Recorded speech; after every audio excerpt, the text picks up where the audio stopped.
Hey, what's up? What's going on? Welcome to another episode of English with Dane, a podcast designed to help you enjoy the process of perfecting your English.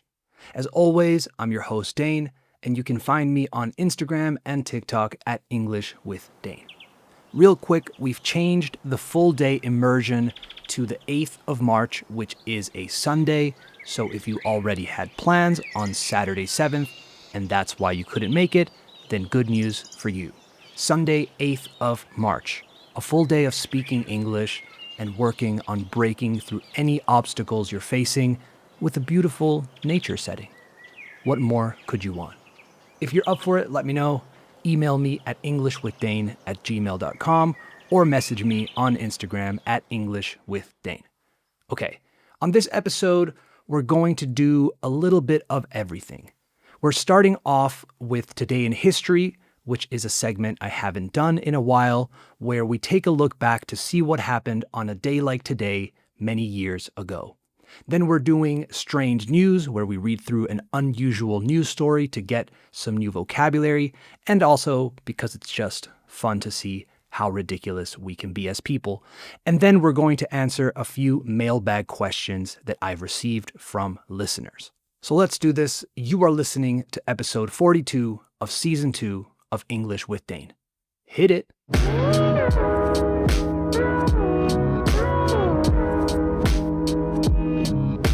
All right, you heard the music, so you know we have officially started the show. Like I said, we're starting with Today in History, so let's check out what happened on a day like today many years ago.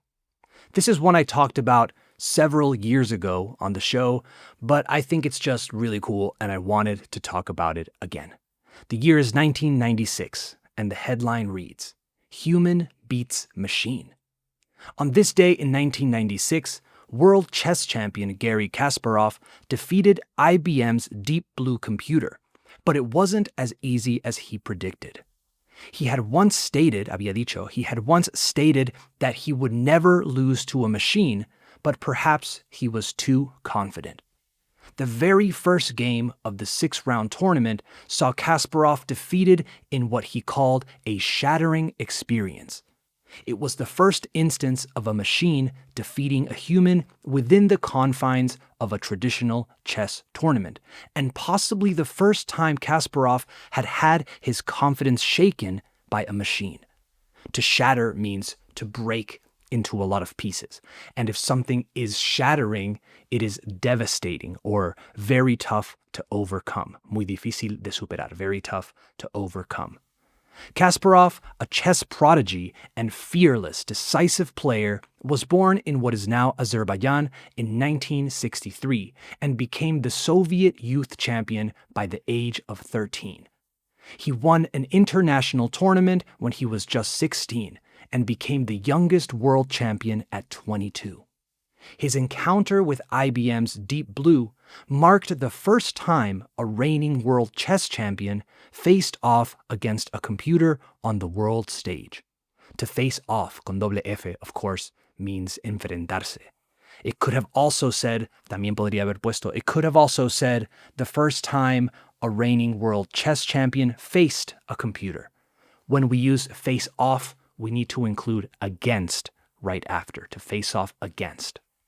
Kasparov would later say that Deep Blue had given him a run for his money during that first match because of one innocuous move, a simple pawn sacrifice that appeared to serve no greater purpose. Kasparov described it as a wonderful and extremely human move, in which the machine appeared to display a new kind of intelligence. A pawn, spelled P-A-W-N, is a chess piece, un peón. Qué buena expresión ahí. He would later say that Deep Blue had given him a run for his money. To give someone a run for their money means to compete so well against someone that you really challenge them, even if they are more experienced, ranked higher, or expected to win. To give someone a run for their money. It's an expression that comes from the world of gambling, del juego, the world of gambling, I think originally from the world of horse racing. We use it for lots of stuff nowadays, not just gambling, of course. You can say something like, I think that the Leonardo DiCaprio movie, One Battle After Another, is going to win Best Picture, but I think the Brazilian movie, The Secret Agent, could give it a run for its money. Let's keep going. Of course, it was less mystical than that. Deep Blue, like many artificial intelligence-based machines, could see many moves ahead and had presumably used its powers of probability to predict that losing a pawn would not affect its chances of winning the match. Kasparov, once he understood this line of thinking, was significantly less intimidated. He said in an essay for Time magazine, I could figure out its priorities and adjust my play. It couldn't do the same to me.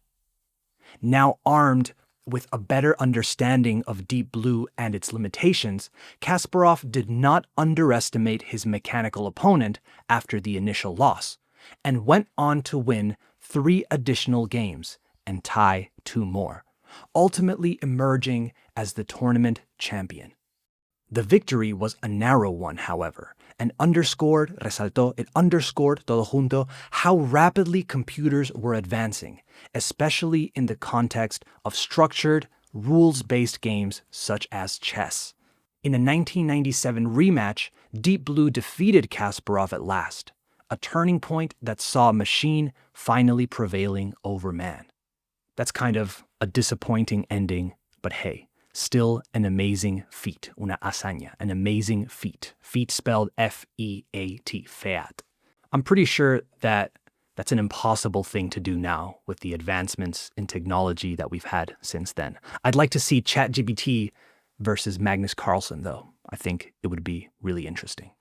So from that Today in History segment, we got some good words and a great expression. We got the adjective shattering, as in something that is devastating and really difficult to come back from or to overcome. We had the phrasal verb to face off, enfrentarse a alguien, o en este caso, a algo. And we took a look at the expression to give someone a run for their money, as in to compete and really challenge someone that is expected to win. Let's jump right into the next segment, Strange News. This one is a bit gross. If you're eating, maybe pause the episode real quick and come back to it later. The headline reads, Restaurants warned after diner allegedly plants hair to dodge $600 bill at popular Sydney restaurant. A diner isn't just a type of restaurant, okay? It's also un comensal, someone who is dining at a restaurant. And to dodge means to avoid, right? Evitar or esquivar, as in the sport dodgeball, which we call balón prisionero here in Spain for some reason. Again, restaurants warned after diner allegedly, supuestamente, plants hair to dodge $600 bill at popular Sydney restaurant. La gente está fatal.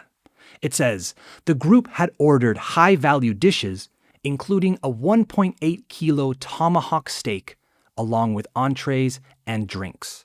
A tomahawk steak, spelled Tomahawk, is a thick cut, un corte grueso, a thick cut of steak with the bone left attached. It's called a tomahawk steak because with the bone left attached like that, it resembles or looks like it resembles a tomahawk. That is, you know, that small axe, hacha, that small axe that you associate with Native American tribes. Okay.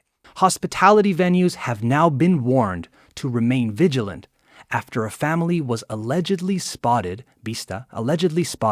deliberately planting a hair on their own plate before refusing to pay a $600 bill. The alleged incident occurred at Pony in The Rocks, Sydney, where staff say a family visiting from Ireland ordered some of the venue's most expensive items. CCTV reviewed by the restaurant appears to show a man reaching under his arm, pulling out a hair and placing it onto his plate after finishing his meal. Oof. Neil Nolan, who has led the kitchen at the venue for 2 decades, said the alleged tactic was unlike anything he had encountered. I've never seen this before. Like, this was another level of trying to scam. Nolan told 7 News. Staff claimed the issue was raised only once the family had finished eating. Nolan said the man became increasingly agitated, raising his voice and refusing to settle any portion of the account. To settle an account or a bill means to pay it, right? He just went nuts, basically. Se volvió loco. He just went nuts, basically, getting louder and louder and refused to pay for any of the bill, he said. The situation escalated in the dining room, with the man's wife allegedly breaking down in tears as the other customers looked on. Staff quickly questioned the origin of the hair. It was described as blonde, while the kitchen staff did not match that description. You can see my hair is not blonde, and you don't see any blonde hair in the kitchen either, Nolan said. Concerned about the disturbance to other patrons, management chose to waive the entire bill in order to bring the confrontation to an end. Pues le salió bien la jugada y todo. Bueno, bien, entre comillas. If you waive something, waive escrito W-A-I-V-E, like waive, not like wave de hola, okay? You voluntarily give something up, something you have the right to.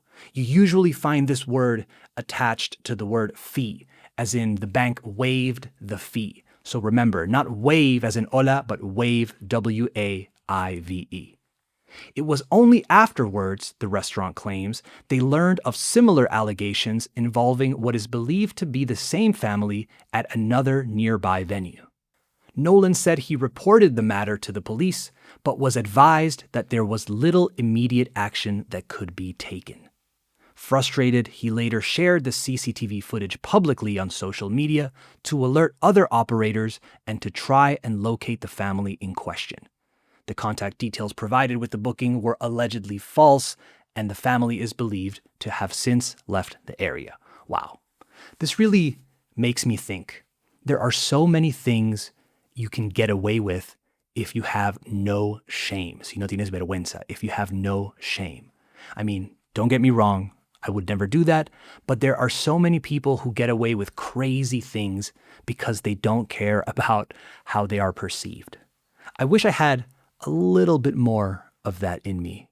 Not to that extent, of course, but maybe just a tiny dose of that. Una dosis pequeña, a tiny dose of that. The words we came across with this strange news story were diner, as in comensal, tomahawk steak, referring to a thick cut of steak, and also, of course, tomahawk in reference to the axe that we associate with Native American tribes. And we also had the verb to waive, spelled W-A-I-V-E again, which means to voluntarily give something up that you had the right to, like a bank waiving a fee. All right, let's finish up with a few questions I've received from listeners. I encourage you all to write to me with any questions or frustrations you have with the language so I can address them here on the podcast, because I assure you, te aseguro, I assure you, if you have any questions or frustrations to do with English, you are not alone. Guaranteed. So let's start with Maria Eugenia's question first.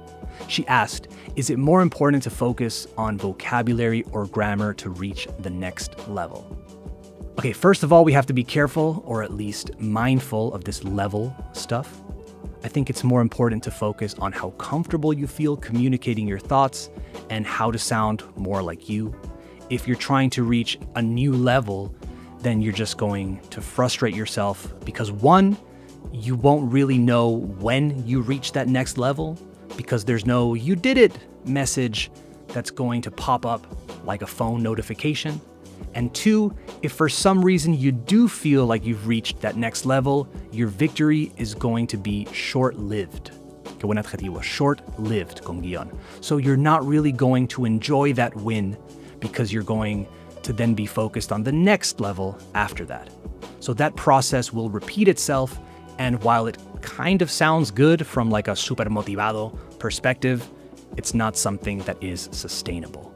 That said, I do want to answer your question because I know it's really frustrating when you ask something straightforward or specific and you get an ambiguous or philosophical answer. I would focus on vocabulary, for sure. I think studying grammar is useful, of course, especially if you are a lower level student. But I find that studying grammar a lot becomes kind of a method for procrastination at times. If you focus on it too much, you'll avoid more natural ways of communicating, which often disrupt or disregard grammatical rules, and you might end up studying and learning and not putting all of that to use. I think vocabulary is maybe a better use of your time because you plug holes, como que tapas agujeros o puntos débiles, you plug holes more quickly and you can throw these new words in right away. Both are useful, both are great, but I think vocabulary is maybe a faster way to feel more comfortable. I think a good way to approach it is to kind of think of things you say a lot and talk about a lot and make sure you have all of the appropriate vocabulary to communicate like you would in your native language, which I'm assuming is Spanish, María Eugenia. I hope that helps. This next question is from Asier. Let's finish with this. He wants to know what frustrates me when it comes to English students. I think that's what he meant because the question was worded or constructed in kind of a weird way. Interesting. What frustrates me? I don't think I'm easily frustrated at this stage, but one that used to bother me a lot was students who were obsessed with not sounding Spanish. But you've heard me talk about that a lot, so I'll choose a different one. Oh, when people apologize for their English, that drives me crazy. Maybe it's not specific to students or coaching clients I've had in the past, but just people in the world in general. When people present something or talk to a group or something like that, and they start with, oh, sorry for my English, to me, that just shows that you aren't confident, and being confident or even faking confidence is half the battle when it comes to solid communication. I probably wasn't hating on your English to begin with, but when you start with, oh, sorry for my English, now I'm going to focus on it, which is going to detract, que va a restar, which is going to detract from your message. So please don't do that. I promise people aren't thinking about it that much. Oh, something that is also frustrating, and this does have to do with my students or coaching clients, whatever specifically, is when their words don't match their actions or intentions. When students tell me they are motivated or they have certain goals, but then only rely on the time we have together to work on their English. It's difficult to work with people or to coach people who don't take time out of their day, even if it's 5 or 10 minutes to practice. I can really tell, me doy cuenta, I can really tell when people that I've coached are practicing outside of our sessions. I can tell if you've been reading, if you've been talking to people, and I can tell when you haven't done anything outside of the sessions. That one is really frustrating because it makes me feel like I'm failing them by not motivating them enough, but at the same time, I lose confidence in them because they require too much external motivation. So yeah, those two things, starting with sorry for my English and then the motivation thing. Cool. Thank you to María Eugenia and to Asier for your questions. And sorry, Asier, if that wasn't exactly your question, but I think it's what you meant to ask. All right, that's it for this episode of English with Dane. I hope you enjoyed it. Be sure to follow the show wherever you listen. And remember that I'm uploading episodes to YouTube now if you want to check them out there. And yeah, share the show with someone who you think would enjoy it. And again, don't be shy. Send me your questions, thoughts, opinions, or whatever you want to say. All right, have a good week. Talk soon. Later.